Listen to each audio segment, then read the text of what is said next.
اب مثال کے طور پر جب یہ کہتے ہیں کہ یہ پردہ تو بس ایک وقت کا خاص کا کلچر تھا، ٹھیک ہے میں مانتا ہوں، لیکن کیا پری اسلام عربیہ میں کوئی کلچر نہیں تھا؟ کلچر تو تھا۔ جلباب پہلے سے لفظ عربی زبان میں موجود ہے، بڑی سی چادر جس میں عورت لپٹ کر نکلتی تھی، چہرہ نہیں ڈھانپتی تھی، سر پر بھی ضروری نہیں تھا کہ لے، لیکن باقی اپنے جسم کو ڈھانپ لیتی تھی۔ تو اسی طریقے سے خمار کا لفظ پہلے سے ان کے ہاں تھا، اوڑھنی وہ سر پر ڈال لیتی تھی، یا جب گھر کا کام کرتی تھیں عورتیں تو وہ اس سے اپنی کمر کس لیتی تھی، کہ جھاڑو دے رہی ہے کچھ اور کر رہی ہے تو اس نے اپنی کمر کس لی۔ تو یہ دونوں الفاظ ان کے یہاں موجود تھے۔ حجاب کا لفظ ان کے ہاں موجود تھا، پردہ تھا نہیں، حجاب کا لفظ تو تھا، پردہ کا لفظ تو تھا۔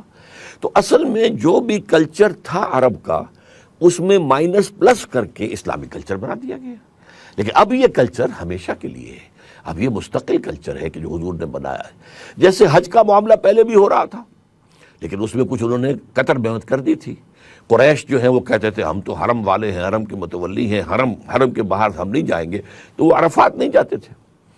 قرآن مجید نے آ کے اور حضور نے عرفات ہی کو اصل حج قرار دیا، الحج عرفہ، جب سب کو جانا پڑے گا۔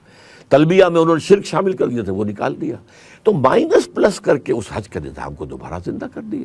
تو اس طریقے سے اصل میں جو کچھ ہوا اس میں کوئی شک نہیں ہے کہ عرب کا کلچرل بیک گراؤنڈ بھی اس میں تھا، لیکن اسی میں مائنس پلس کر کے اسلامی کلچر، اسلام کا نظام، اسلامی قانون، یہ ساری کی ساری چیزیں وضع کی گئی ہیں۔ اب یہ جو ہیں ہمارے ہاں ایک اور ہیں جنہوں نے یہ کہہ دیا کہ شراب جو ہے وہ تو شراب پینا تو حرام نہیں، کہاں لکھا قرآن میں کہ حرم علیکم الخمر، کہیں لکھا ہوا ہے؟ نہیں۔ اچھا تو میں نے ان سے کہا کہ حرم علیکم الزنا کہیں لکھا ہوا ہے؟ یہ تو اصل میں یہ سارا شراب پی کر دھت ہو جانا اور مست اور مدہوش ہو جانا حرام ہے، شراب پینا جو ہے وہ حرام نہیں۔ اب اصل میں کیا ہے، اس سنت کو کاٹ دیں گے کہ حضور نے تو یہاں تک کیا کہ ہر نشے والی چیز حرام ہے، اور جس چیز کی زیادہ مقدار سے نشہ ہو جائے اس کی قلیل بھی حرام ہے، اس کا قطرہ بھی حرام ہے۔ یہ ساری چیزیں تو سنت سے آئیں گی، اور جو حجاب کے اور ستر کے احکام آئے تھے وہ سنت سے معلوم ہوگا کہ جب یہ حجاب آ گئے تو پھر کیا ہوا، پھر خواتین جب نکلتی تھیں تو اب ان کی شکل کیا ہوتی تھی۔ یہ سارا معاملہ سنت رسول اور سنت صحابہ رضوان اللہ تعالیٰ علیہ مجمعین سے، سنت سے آپ کاٹ دیجئے، اس کے بعد اب آپ جو چاہیں مانی پہنا لیں، یہ تو وقت کے لیے تھا، یہ اس کے لیے تھا، یہ اس کے لیے تھا۔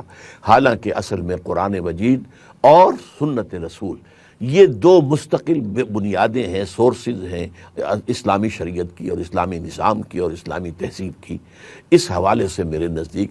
لیکن چونکہ یہ فتنہ اب جو ہے بڑی طاقتور جو قوتیں ہیں ان کی پشت پناہی سے اٹھ رہا ہے، تو ظاہر بات ہے کہ ان کو جو بھی اس وقت ایکسپوجر مل رہا ہے، اور پھر جو بھی ہمارے ہاں جو مغرب پرست پہلے ہی سے ہیں، مغربی تہذیب میں پہلے رنگے گئے ہیں، انہیں ایک جواز مل رہا ہے کہ چلو ٹھیک ہے، اسلام کی طرف سے بھی دیکھو کتنا بڑا دانشور ہے اور یہ کہہ رہا پردہ وردہ کوئی شے نہیں۔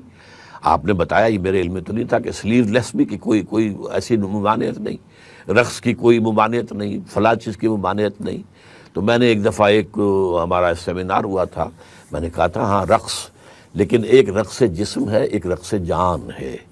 جو علامہ اقبال نے کہا کہ رقص جسم جو ہے اس سے تو انسان کی مٹی حرکت میں آتی ہے، یعنی انسان کا حیوانی وجود، اور جو رقص جاں ہے، روح کا رقص، اس سے افلاک کے اندر جو ہے وہ برہمی پیدا ہو جاتی ہے۔ رقص تن در گردش آرا خاک رہا، انسان کا جو سفلی پہلو ہے، خاکی پہلو ہے، وہ گردش میں آتا ہے۔ لیکن رقص جاں، روح کا، دل کا یہ رقص جو ہے یہ برہم دلند افلاک رہا۔ تو یہ معاملے ہیں۔ اب ظاہر بات ہے کچھ لوگوں نے سنا یہ کہہ دیا مزامیر ہوتے ہی نہیں تھے۔ اچھا تو وہاں حدیث کہاں سے آ گئی کہ میں مزامیر کو توڑنے کے لیے آیا ہوں؟ یہ ساری چیزیں اس کے لیے جو جس کو کہتے ہیں کہ ماسٹر کی کیا ہے کہ ایک دفعہ حدیث اور سنت سے کاٹ دو، اس کے بعد جیسے ہوتا ہے ایک جہاز جو ہے وہ بے لنگر کا جہاز ہے، لہروں کی وہ رحم و کرم پر ہے، وہ لہریں ادھر لے جائیں ادھر لے جائیں۔ تو لنگر جو ہے دین کے لیے وہ سنت رسول ہے، جو اقبال کہتا ہے، جو پاکستان کا مفکر بھی ہے، مصور بھی ہے، بمصطفیٰ برسا خویش را کے دیں ہم اوست، اگر بہو نہ رسیدی تمام بولا بیست۔ اپنے آپ کو مصطفیٰ صلی اللہ علیہ وسلم کے قدموں میں پہنچا دو، اس لیے کہ دین نام ہی مصطفیٰ کا ہے، دین بنتا ہی مصطفیٰ سے ہے۔ ورنہ یہ ہے کہ صرف قرآن کے ذریعے سے تو آپ جو چاہیں جو تعبیر کر لیں، آپ کا اختیار ہے۔ تو تو یہ اصل میں اس وقت کی کنٹمپریری جو ہمارا دنیا کا انٹرنیشنل سین ہے عالمی، یہ اس میں پس منظر ہے، اور 1400 سال کی ہماری تاریخ کا پس منظر ہے، وہ بھی میں نے آپ کے سامنے بیان کر دیا۔